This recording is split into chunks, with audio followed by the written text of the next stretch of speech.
अध्यक्ष महोदय, पिछली सरकार ने 17 नए जिले का गठन किया था। उसमें से 9 जिले और 3 संभागों को भाजपा की सरकार ने राजनीतिक द्वेषता से निरस्त कर दिया। और जैसा अभी सुरेश जी मोदी साहब कह रहे थे, भाजपा की सरकार ने इन जिलों को खत्म करते समय जो मापदंड देखने चाहिए थे, वो मापदंडों का कोई परीक्षण नहीं किया, उसके लिए कोई कमेटी गठित नहीं की। केवल ऐसे राजनीतिक व्यक्तियों की कमेटी गठित की है जो पहले से बिल्कुल तय कर रखा था कि इन जिलों को खत्म करना है, और जिनकी अध्यक्षता में कमेटी गठित की वो भी भाजपा के सदस्य माननीय पवार साहब रहे, और उन्होंने राजनीतिक द्वेषता से ये कार्रवाई की है।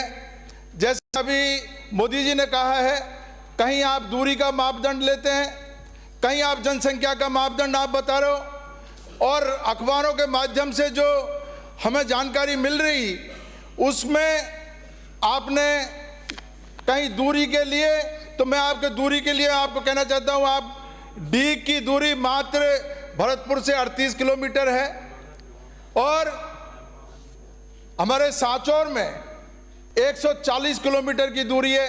आपने सांचौर को निरस्त कर दिया और डी को रख लिया। और अनूपगढ़, इसी तरीके से नीमका थाना, केकड़ी, जोधपुर ग्रामीण, जयपुर ग्रामीण, गंगापुर सिटी, दूदू, शाहपुरा, ये सारे जिलों में आपने अलग अलग मापदंड तय किए। ये मापदंड किसी भी रूप में ये ठीक नहीं कहे जा सकते। इन मापदंडों के पीछे आपकी राजनीतिक दुर्भावना, उसके कारण ये जिले खत्म किए हैं। मैं आपके सामने ये कहना चाहता हूँ, इससे पहले राजस्थान में 7 जिले बने और 7 जिलों में 12, धौलपुर, हनुमानगढ़, दौसा, राजसमंद, करौली और प्रतापगढ़। और उस समय जब करौली को जिला बनाया था, उस समय ये आपत्तियां उठी थी। कुंभट कमेटी का गठन हुआ। कुंभट कमेटी ने ये तय किया था कि जिले की जो जनसंख्या है वो 10 लाख होनी चाहिए कम से कम, और 10 लाख के सारे मापदंड ये सारे के सारे जिले पूरी कर रहे हैं। फिर भी आपने पिक एंड चूज करके इन जिलों को खत्म किया है। गंगापुर जिला जो पूरे मापदंड तय करता था, आपने जानबूझ करके उसको खत्म किया। गंगापुर के लोग बहुत पहले से इसको गंगापुर के जिले बनाने की मांग करते आ रहे थे। आपने उसको अनसुनी किया और गंगापुर के लोगों के साथ जो ज्यादती की है, कुठाराघात किया है। समय आने पर इसका जरूर आपको जवाब मिलेगा। धन्यवाद। माननीय मंत्री जी।